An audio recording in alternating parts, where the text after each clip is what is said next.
bienvenue au Focus Hebdo, cette émission de la télévision Toumaï qui reçoit aujourd'hui M. Abakar Djoufoun, qui est le président de l'association des enfants de Toumaï pour le développement du Tchad à cette d'été.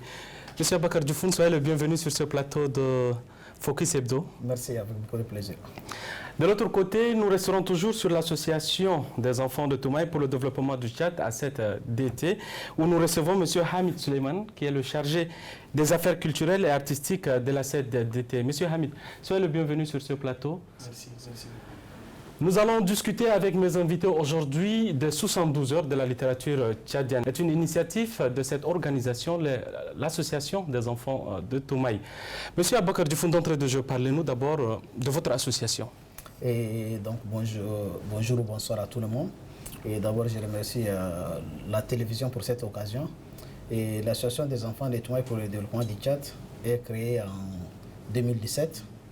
Et c'est une association, comme toute association à but non lucratif et laïque, et qui œuvre pour le développement et uniquement pour le développement du Tchad. Et donc nous avons pas mal des activités que nous avons menées ou nous sommes en train de mener. Et parmi nos activités aussi, l'activité qui fait la question aujourd'hui est 72 heures pour la littérature tchadienne. Nous reviendrons sur 72 heures pour la littérature tchadienne. Mais quelles sont les activités qu'aujourd'hui les enfants de Toumaï, comme vous le dites, ont réalisées? Et donc nous avons réalisé beaucoup de choses et comme j'ai dit, même les 72 heures, nous sommes actuellement à la 4e édition. Donc c'est-à-dire depuis 3 ans, nous organisons chaque année et 72 heures pour la littérature tchadienne. Et aussi nous avons, pour ce qui est de la sensibilisation et des formations, et pas mal, donc c'est pour ceux qui nous suivent sur les réseaux sociaux ou bien à travers même certains médias, savent ce que nous faisons actuellement. Et présentement, comme la situation oblige, et comme aussi tout Tchadien vraiment qui aime le Tchad l'oblige, et nous sommes sur le terrain pour la lutte contre la Covid-19. Et c'est pourquoi même ces festivals nous avons associé avec la sensibilisation contre cette pandémie-là. Donc voilà. Merci, nous allons donner la parole peut-être à Hamid d'ajouter quelque chose. Quelles sont les actions culturelles que vous avez réalisées à part les 72 heures pour la littérature tchadienne? Oui, à part les activités du festival, une autre activité qui est de taille, qui entre également dans l'agenda du festival, c'était le prix de Mandoué Naïdouba. C'était un prix... Je rappelle que Mandoué Naïdouba est un grand écrivain tchadien. Exactement. Donc c'était une initiative pour faire honneur à ces grands baobas tchadiens. Donc on avait organisé cette activité. Parmi nos activités, tout récemment, nous avons également donné des kits de lavage de mains, des cache-nez et des savons à des associations qui se trouvent ici à N'Djamena, mais aussi dans les provinces, à savoir les provinces du Kanem, du Bas-Gaza, et ainsi de suite. Je rappelle que du 24 au 26 juin prochain, il y aura le festival du 72 heures pour la littérature tchadienne. D'abord, pourquoi un festival pour la littérature tchadienne? Et d'abord, je voudrais rappeler à ceux qui nous suivent que l'importance de ces festivals ou bien de ces genres d'activités, pour moi, qui suis aussi un auteur, je sais combien ces festivals est important, puisque j'ai commencé à écrire en 2015. Et quand j'ai commencé à écrire, il n'y avait pas un festival où il y avait un festival, c'est vrai, il y avait le Souffle d'Harmattan. Et ce festival-là vient de renforcer aussi les activités des Souffle d'Harmattan pour ceux qui souhaiteraient vraiment écrire, ceux qui ont des manuscrits déjà, mais ils ne savent pas comment publier, pour ceux qui aiment la littérature. Et nous sommes, quand vous remarquez ces derniers temps, ou bien même d'une manière générale au Tchad sur les réseaux sociaux, qu'on parle des choses souvent très inutiles, mais du 24 au 26, nous allons parler des bonnes choses avec des conférences sur le développement du Tchad, sur la littérature, des ateliers d'écriture, etc. Donc là, c'est que sur Hamid va développer un peu les activités qui seront organisées pendant ces festivals-là. Mais je parle d'une manière générale de l'importance de ces festivals-là, et ceux qui ont participé à la première, deuxième et troisième édition peuvent confirmer ce que je dis sur son importance, puisque surtout pour l'atelier d'écriture qui sera organisé en ligne et qui sera animé aussi par des gens qui maîtrisent bien ces métiers, maîtrisent bien ces domaines-là. Donc c'est que nous tous, nous allons voir après le 26 quelle est son importance et quel sera vraiment son impact sur même la culture tchadienne d'une manière générale. Très bien, je reviens encore sur ce concept qui est Festival 72 heures pour la littérature tchadienne. Vous avez dit tout à l'heure qu'il y a Souffle d'Harmattan, mais il y a aussi l'association du feu Maître Béchir Madé qui aussi organise ce genre d'activités et des prix. Qu'est-ce que les 72 heures pour la littérature tchadienne apportent de nouveau, à part ces festivals qu'on voit tout le temps ici en N'Djamena? Oui, et je suis membre aussi de l'association des faits Maître Béchir, pour qui j'ai vraiment beaucoup de l'estime. Et c'était les 2 dernières éditions, j'avais la chance ou l'honneur de modérer la cérémonie même des remises de prix. Et pour lui, ce n'était pas un festival en tant que tel, mais juste un prix de nouvelles. Donc c'est un prix lancé après ce qui, pour les écrivains confirmés ou bien pour les jeunes qui veulent essayer dans la littérature, peuvent envoyer leurs nouvelles et après, donc il y aura un jury pour corriger. Et l'autre aussi festival, c'est les Souffles d'Harmattan, que nous avons presque les mêmes activités. Mais pour un pays comme le Tchad, quand je prends les cas du Cameroun ou bien du Burkina, où il y a une dizaine de festivals littéraires par an, et je regrette jusqu'à là, nous n'avons pas un salon littéraire. Et ce que nous envisageons de développer peut-être avec après 72 heures, à transformer ça en un salon de livres. Nous reviendrons dans cette perspective de ces 72 heures. Donc là, il n'y a pas une différence entre ce que les gens font, les autres font et ce que nous faisons actuellement. Mais je sais que ce que nous faisons est très important et apporte vraiment beaucoup de choses. Et je souhaite qu'il y aura encore des festivals et des festivals. Et je veux que les gens parlent des livres toujours et pour toujours. Monsieur Hamidi Youssouf Suleiman, parle-nous un peu du festival 72 heures pour la littérature tchadienne. Quelles sont les activités retenues au cours de ce festival? D'accord. Merci une fois de plus pour la question. 72 heures pour la littérature tchadienne, comme l'a dit le président, c'est l'une des activités phares même de l'association qui s'organise chaque jour. Et cette année, avec cette pandémie qui a endeuillé le monde entier, le festival a en tout cas plusieurs particularités. La première particularité, c'est que c'est un festival qui est à 100% en ligne, donc compte tenu des mesures qui ont été dictées par le gouvernement et tout ça, ça c'est la première particularité. Deuxième particularité, on a plusieurs activités. En termes de chiffres, il y aura plus de 7 œuvres tchadiennes qui seront présentées. Il y aura plus de 3 conférences qui seront animées par de grands panélistes sur des questions liées à la littérature et tout ce qui va avec. Il y aura plus de 2 ateliers d'écriture. Donc ABCD de l'écriture et comment écrire un roman. Ça concerne beaucoup plus les jeunes écrivains qui veulent écrire mais qui ne savent pas où aller. Donc à plus de ça, il y aura également du partage d'expérience. Comment est-ce que les jeunes ont vécu le confinement? Quel était l'apport de la littérature ou de la lecture pendant ces moments de confinement? Donc ce qui fait que certes, la Covid-19 est un obstacle, mais on s'était dit que ce n'est pas parce qu'il y a un obstacle qu'on devrait laisser tomber cet événement annuel, mais il faudrait voir au-delà des obstacles. Comme même le thème général de ce festival, c'est le rôle de l'écrivain dans un contexte sanitaire. Donc voici à peu près les activités qui vont se dérouler. Et techniquement, comment vous allez organiser un festival où avec plus d'une dizaine d'écrivains, il y aura un atelier d'écriture? Techniquement, comment ça va se passer si c'est en ligne? Exactement, c'est aussi une très belle question. On s'est posé 1001 questions. En fait, on s'était dit... Quelle est la solution trouvée alors? Voilà, la solution trouvée, tout d'abord, le festival se passe sur la plateforme ou sur le Facebook. Donc le Facebook, c'est que heureusement, tous les intervenants sont des grands animateurs, sont des gens qui sont là dans la vie quotidienne sur les réseaux sociaux et tout ça. Donc c'est une génération TIC.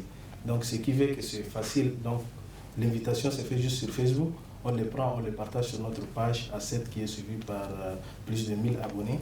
Donc techniquement, c'est comme ça que ça se passe. On a déjà entamé la phase pilote ou la phase test. Comment est-ce que ça va se passer? Est-ce qu'il y aura des interactions? Est-ce que les internautes peuvent réagir directement en ligne, poser des questions à ces auteurs, poser des questions à ceux qui font la formation? Sinon, peut-être que le festival n'aura pas de sens. En direct, il y a également cette possibilité de poser des questions, surtout en écrit. Donc, pour chaque panel ou pour chaque présentation, il y a un modérateur qui a déjà un cahier de charges bien élaboré, bien déterminé. Il prend les questions par vague, il les pose compte tenu du timing. Sinon, s'il n'y a pas des interactions, je pense que... Ce serait des vidéos, ce serait un truc enregistré ou ce serait un truc en live? en live, mais avec option enregistrée. C'est-à-dire même si après une année, 2 ans, comme c'est déjà dans les archives, les intéressés peuvent revenir et voir, c'est-à-dire en live et avec une option d'enregistrement. Je reviendrai à M. Abakar Mahamat Djoufoun. Pourquoi le festival, vous l'avez adapté maintenant à la situation actuelle? Quelles sont les contraintes auxquelles vous avez eu à faire face? Et donc, les contraintes existent toujours, puis pas seulement les festivals, mais dans toutes les activités associatives. Et de toute façon, avec les contextes actuels, le festival même n'aurait pas pu être organisé. C'est avec l'interdiction des rassemblements, etc. Donc, nous avons dit pourquoi, puisqu'on voit tout le monde est en ligne sur Facebook. Et c'est pourquoi ne pas profiter vraiment de cette situation-là et d'apporter aussi la contribution de la littérature ou bien de l'écrivain tchadien même dans un contexte de crise sanitaire. C'est le thème même. Et donc maintenant, la particularité de ces festivals-là en ligne, c'est de pouvoir toucher un nombre important de gens et sans vraiment risque de contamination ou de la COVID-19.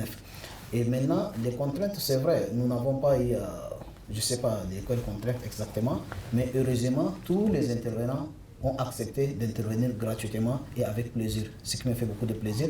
Nous avons contacté les gens, ils sont vraiment tous d'accord. Vous allez voir la liste, là, ce n'est pas vraiment des gens qui viennent d'arriver dans ces domaines-là, des grands écrivains, des gens qui sont ailleurs partout. Je profite vraiment de ces micros-là pour remercier ces gens-là et de dire qu'au Tchad surtout, et quand on veut, je peux faire quelque chose, surtout il y a des gens qui peuvent nous aider et qui sont prêts à nous aider.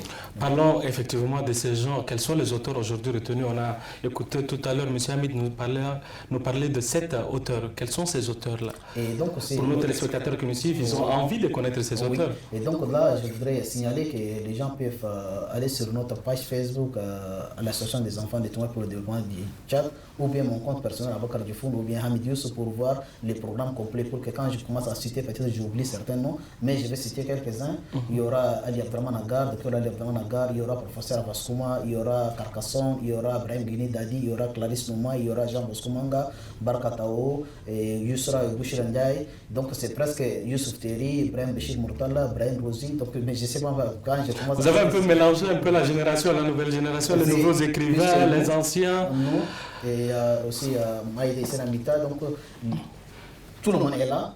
Et c'était même très difficile pour nous d'élaborer les plans, puisque nous avons choisi des œuvres qui ont des relations avec la situation actuelle, avec la question d'actualité. Par exemple, nous avons choisi Brahim Dadi avec son livre Le prix du sang. Nous savons comment c'est la question de la DIA, la question des conflits intercommunautaires, etc., etc. Nous avons choisi ce livre-là pour être présenté, ou encore des œuvres aussi qui sont vraiment en relation, et ça a été vraiment très difficile d'élaborer ces plans-là, de ces programmes-là. Je remercie encore les gens et je sais que ça va être vraiment une bonne chose et ça va apporter beaucoup des solutions même à certains problèmes, je suis certain, et on va voir ça. Ce qui est sûr, je ne vais pas trop chanter avant, mais nous allons vivre ensemble dans un mois de 3 jours. Voilà, on va parler. Monsieur Hamid, nous allons prendre. Monsieur Hamid, on revient à vous. Comment vous avez fait pour... en fait, les précédentes éditions étaient dans une salle où tout le monde est accueilli. Aujourd'hui, vous allez l'organiser en ligne et vous avez convié plusieurs auteurs qui vont parler directement à vos followers dans les réseaux sociaux. Dites-moi, comment aujourd'hui certains auteurs ont pris ça? Quand vous leur avez dit, nous, on va le faire en ligne, est-ce que tout de suite tout le monde a accepté? Est-ce qu'il y a eu un peu de difficulté ou bien tout le monde a dit non, ça ne serait pas faisable? En fait, merci encore une fois de plus pour la question. Je dirais, sans risque de me tromper, que tout le monde était enthousiaste en fait. Tout le monde a pris ça positivement parce que c'était l'occasion en or. Avec le couvre-feu ou le confinement, on passe presque tout le temps à la maison. Et d'ailleurs, il n'y a pas quelque chose qui fera plus plaisir à un auteur que de l'inviter et présenter son livre. Donc, écrire quelque chose et le laisser, je pense qu'aucun auteur n'en voudra cela. Donc, tout le monde a accepté avec une grande fierté, un grand honneur.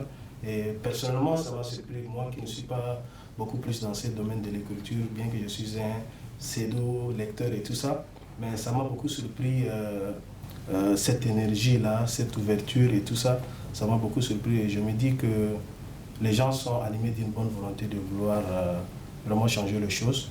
Et ça, c'est quelque chose de très positif. Et si vous me permettez, parmi les difficultés que nous avons rencontrées, c'est les caprices des TIC en fait. Les caprices des TIC, comme je disais tantôt, on est en train d'essayer la phase test. Comment est-ce que le modérateur va être en contact avec les intervenants et tout ça. Il y a également le problème de la qualité de l'Internet. Certes, c'est partout ailleurs, c'est presque partout ailleurs, mais c'est également une difficulté. Et voilà, ce sont juste les difficultés. Et comme c'est quelque chose qui est 100% en ligne et que les intéressés eux-mêmes ont accepté de venir, donc je dirais même que c'est une activité qui n'a pas vraiment réuni beaucoup de moyens. Donc les moyens, c'était juste des moyens à bord. Et c'est aussi une façon de dire qu'avec peu de choses, on peut faire de grandes choses. Un tel festival, c'est un secret professionnel, je ne dirais pas ici, mais si je vous dis les montants que nous a coûté, peut-être que vous allez prendre ça comme une moquerie, mais c'est pour dire qu'on n'a pas besoin de gros moyens pour faire quelque chose. En fait. On n'a pas besoin de gros moyens pour faire les choses très belles. Vous êtes d'accord, Abaka? Oui, je suis d'accord à 100%. Donc c'est toujours la volonté est là, c'est vrai, c'est que nous... cette année, les 72 heures pour la littérature tchadienne ne vous a pas coûté comme les 3 dernières éditions? Oui, exactement. Donc ça, c'est puisque les 3 dernières années, vraiment l'organisation n'a pas été simple et facile, c'est vrai, mais toujours on apprend, on fait avec, et toujours c'est la contribution des uns et des autres. C'est pas les moyens, c'est vrai, financiers importants. Et nous, ça nous a aussi manqué, c'est vrai. Peut-être avec des moyens colossaux, on aurait dû faire d'autres choses aussi plus importantes, par exemple le DG des concours, ou même, pourquoi pas, essayer de faire en tout cas plus avec toutes les possibilités, avec toutes les opportunités qui vont s'offrir avec les moyens, c'est vrai, mais toujours ce que j'aimerais dire... Est-ce que vous n'avez pas de gens qui vous aident, vous n'avez pas de sponsors, les gens, en fait, les partenaires de l'ACET d'été qui sont à vos côtés pour l'organisation de cette activité? Ça dépend de qui on peut appeler partenaire, c'est vrai, mais de toute façon, cette année, donc, nous n'avons pas reçu des soutiens de nos partenaires. Et donc là, on fait avec nos moyens de bord, c'est vrai, et de toute façon, on est content de ce qu'on est en train de faire. Et toujours la contribution aussi des auteurs est très importante, puisque vous savez que si aujourd'hui on paye Dr Ali Abdelrahman Aga, Brahim Dadi, Clarisse Noumaï pour venir à une conférence, ça coûte des millions peut-être, mais ils ont accepté de faire ça gratuitement, on peut les considérer comme nos partenaires. Et vraiment, on est content. Et je sais que ce que j'ai dit toujours à la jeunesse tchadienne, c'est d'essayer et toujours de donner la considération à la personne, et le reste, ça va aller. Donc les moyens, c'est vrai, il nous manque, mais de toute façon, on va faire avec nos moyens de bord et on va tout faire pour qu'on réalise ce qu'on a prévu, à 100% surtout. Monsieur Hamid, si aujourd'hui, en tant que quelqu'un qui aime la littérature, qu'est-ce qui va m'attirer vraiment à assister à ce festival qui est en ligne? Ça, c'est une question très délicate, je dirais, mais tout d'abord, si vous êtes réellement lecteur, comme vous venez de dire... Nos téléspectateurs, bien sûr. Voilà, les téléspectateurs, ce que j'aimerais dire, c'est que tout d'abord, on va connaître qui sont les auteurs tchadiens, ça c'est très important. Aujourd'hui, j'ai l'impression que Alain Babanko ou Yasmina Khadra ou je ne sais pas, Amin Malouf sont plus connus au Tchad, plus que même les auteurs tchadiens. Certes, c'est des auteurs de renommée internationale, mais on aimerait que même les Tchadiens puissent s'internationaliser en fait. Donc ça, c'est pourquoi ça fait plaisir quand, par exemple, un Tchadien, vous le rencontrez à l'extérieur, vous lui demandez de citer un auteur tchadien, il n'en arrive pas. Il y a des gens qui n'en arrivent pas. Donc ça, c'est une question d'intérêt national, si on permet le terme. Ça, c'est d'un. De deux, les amoureux de la littérature, c'est également une manière de leur donner d'autres avantages pour qu'ils puissent s'accrocher à cette matière grise-là. Ça, c'est aussi une raison. D'autres raisons, pour ceux qui veulent écrire nouvellement. Donc, il y a tout un atelier dédié à ça, ABC de l'écriture, c'est-à-dire le BABA de l'écriture. Il y aura des gens, des maîtres de conférences, des professeurs qui viendront expliquer à ces gens qui vont vous suivre sur les réseaux sociaux comment écrire un livre. Exactement, pas forcément des professeurs, mais des gens qui ont de l'expérience, qui vont démontrer par A plus B, qui vont prendre ces petits ou cet apprenti écrivain, là, comme un enfant, il va le tenir par la main pour lui montrer le chemin, comment est-ce qu'on écrit, quelles sont les étapes, qu'est-ce qu'il faut faire, qu'est-ce qu'il ne faut pas faire. Donc, toutes ces astuces-là, ça englobe dans cet atelier-là qui est très important, ABCD de l'écriture. Très bien. Monsieur Abakar, vous avez quelque chose à ajouter? Et donc, ce que je voudrais ajouter, c'est, on a dit pour l'importance du festival, puisque ceux qui ont participé aux 3 dernières éditions.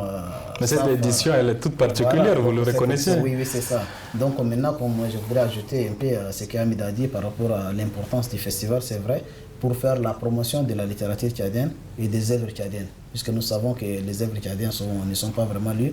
Et encore en plus de ça, pour leur promotion, ça nous demande beaucoup de choses, c'est vrai, et beaucoup d'énergie. Et avec ces festivals à 100% en ligne, ce qui est sûr, nous allons toucher plus de gens et même nous aurons une audience plus importante que celle que nous aurions dû avoir en organisant sur place et dans une salle, et ça va rester sur la salle, dans la salle. Donc ce qui est sûr avec ces festivals en ligne, et même après l'intervention, ce qui est sûr, la vidéo est là, la conférence est là, les gens vont partager, on va toucher un nombre très important. Et là, après, nous allons dire, oh, on est vraiment content, on a pu faire la promotion de la littérature, on a apporté notre contribution pour la promotion du livre tchadien.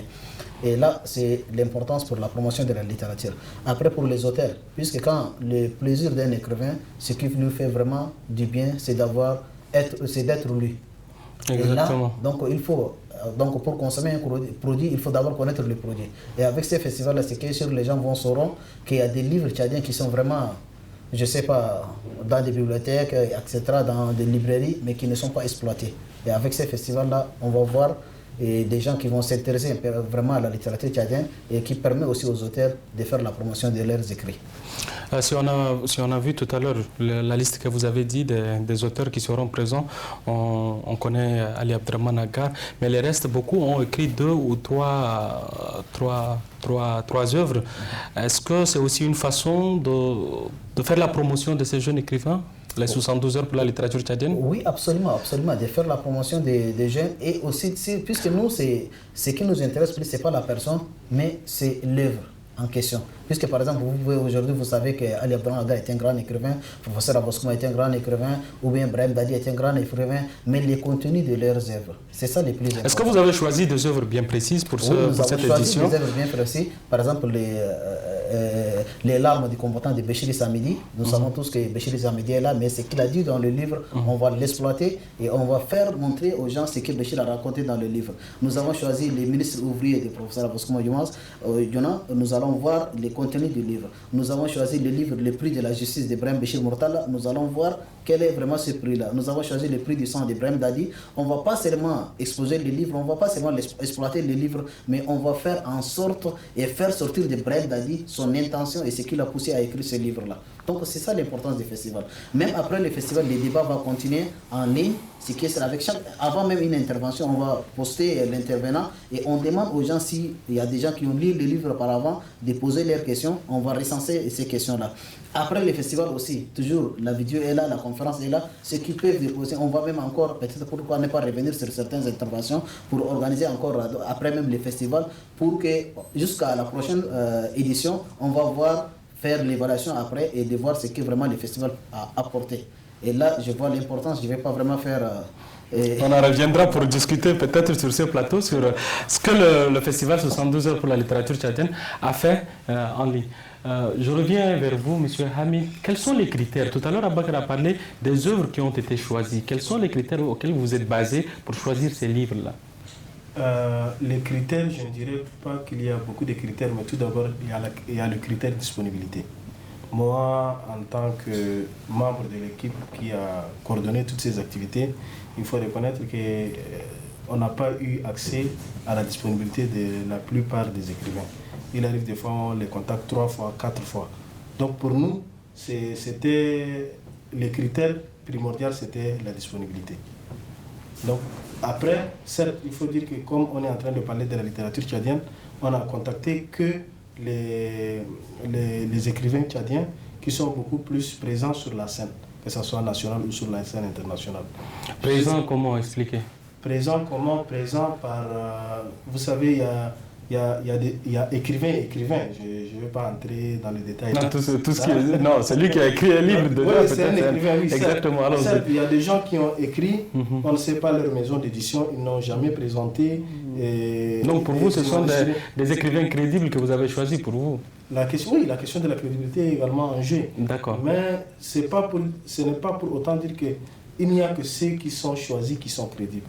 Il y a beaucoup de gens qu'on a essayé de les contacter, les Zainab Orti, je ne sais pas, les Marie Mamad Agid, il y a beaucoup d'auteurs, mais compte tenu de leur calendrier, je prends l'exemple d'Abdel Moutalib, qui était l'ex-ministre des Finances. Donc on les a contactés, mais parfois leur emploi du temps ne le permettent pas. Parfois ils ont des engagements professionnels, parfois ils ne sont pas du tout joignables. Donc ce qui a fait qu'on se retrouve avec un nombre restreint. Et voilà quoi. Donc il y a sinon ceux qui ont écrit réellement, ceux qui ont été édités, publiés, présentés et tout ça, donc ils sont majoritairement là. De toutes les générations comme vous venez de mentionner, de nos aînés, de notre génération, de ceux qui sont un peu moins âgés. Donc c'est un carrefour de tout, c'est un cocktail en fait. C'est un cocktail comme le disait tout à l'heure M. Hamid. Monsieur Abakar, l'association des enfants de Toumaï a aussi des perspectives. Les 72 heures, aujourd'hui on le dit, c'est une réussite. Les 3 dernières éditions, on attend maintenant la 4e pour confirmer. Quelles sont vos ambitions de ce festival? Est-ce que vous avez envie de le faire national, de le faire un peu international, d'en faire un salon? Quelles sont vos perspectives pour les 72 heures pour la littérature tchadienne? Oui, et je voudrais ajouter un peu sur les choix des auteurs, puisque oui, c'est vrai, nous n'avons pas défini des critères en tant que tels pour dire combien un concours il faut, ceci, cela. Comme Hamid a dit, la question de la crédibilité est là. Et les auteurs aussi, des auteurs actifs, confirmés, c'est vrai. Et encore en plus de ça, ce qui a joué un peu sur les choix, c'est les thèmes d'actualité. Puisqu'on écrit pour quoi? On écrit pour traiter un sujet avec des solutions. Donc par exemple, actuellement, nous avons la crise financière qui est là, nous avons les gens, des conflits intercommunautaires, nous avons des choses qui sont vraiment des actualités. Et on a choisi des livres qui sont vraiment en rapport avec les actualités actuelles aussi. Donc c'est... Si on peut choisir aussi. Très bien. Voilà. Revenons à la question maintenant. Pour les perspectives, c'est vrai, c'est qu'on attend du festival, c'est pas à la première édition. Si c'était à la première édition, peut-être on va dire, voilà, c'est qu'on attend réellement. Et c'est une réussite. Après ça, et nous comptons vraiment transformer ce festival en un salon du livre de N'Djamena. Salon international du livre de N'Djamena. Là, je lance un appel ici à tous ceux qui peuvent nous aider, que ce soit le gouvernement, que ce soit qui que ce soit. Je suis même prêt à donner ce festival à celui qui peut le transformer en salon pour que ça reste un salon et pour que ça contribue à la contribution au développement de la littérature tchadienne ou bien de la culture tchadienne d'une manière générale. Là, s'il y a des gens qui sont là pour nous aider, je suis là et on est ouvert, on est prêt à donner ce festival-là à celui qui peut le transformer en un salon de livres. C'est pas normal parce que jusqu'à là, N'Djamena n'a pas un salon international de livres. Il ne faut pas qu'on parle des choses. Il y a des choses qui sont vraiment sérieuses, qui méritent d'être traité, qui mérite d'être dit. Il nous faut un salon de livres de N'Djamena, un salon international de livres de N'Djamena. Si tu veux prendre ça, je peux donner le festival pour qu'on transforme en salon de livres. Voilà mon souhait. Et vraiment, mon objectif est que N'Djamena ait un salon international de livres. Voilà. Un cri de cœur d'Abakar Dioufoun qui demande que le salon international de livres de N'Djamena soit fait, soit réalisé ici à N'Djamena. Monsieur Hamid, vous avez quelque chose à ajouter? Moi, je vais peut-être juste, si c'est la conclusion, je vais juste vous remercier pour cette occasion que vous nous avez offerte pour qu'on puisse davantage communiquer autour du festival et également inviter les téléspectateurs qui nous regardent actuellement. Je sais que la majorité, en tout cas, est connectée, mais de nous suivre sur la page Facebook de l'Association des enfants de Toumaï pour le développement du Tchad, du vendredi 24 au dimanche 26 juillet 2020. Je rappelle que l'adresse sortira juste en bas de cet écran pour permettre à nos téléspectateurs de vous suivre effectivement sur les réseaux sociaux. Exactement. En tout cas, merci une fois de plus et nous vous souhaitons également bon vent pour Toumaï TV, que ce soit la référence vraiment de la cohabitation pacifique, de la vulgarisation, des bonnes habitudes, des bonnes manières dans un contexte un peu tendu. Donc nous vous souhaitons vraiment bon travail et merci une fois de plus. Je vous remercie. Monsieur Abakar, vous avez quelque chose en conclusion? C'est pour remercier la télé. Et vous savez qu'il y a une chose qui nous lie, c'est le nom Toumaï. Donc c'est Toumaï TV. Oui, effectivement, l'association de Toumaï. Donc c'est notre grand-père en commun. Et j'espère que ce ne soit pas pour la première fois qu'on vient ici. On va revenir encore. Et je souhaite vraiment plein de succès à la chaîne. Et surtout à l'équipe. Et je remercie une fois de plus l'équipe dirigeante qui nous a permis d'être là. Et voilà, j'ai déjà appelé le public à venir à nous suivre sur les réseaux sociaux, sur la page de l'association ou bien sur les comptes même des auteurs, et du 24 au 26. Voilà, et merci encore. Mesdames, Mesdemoiselles et Messieurs, nous arrivons à la fin de cette émission. Merci de nous avoir suivis.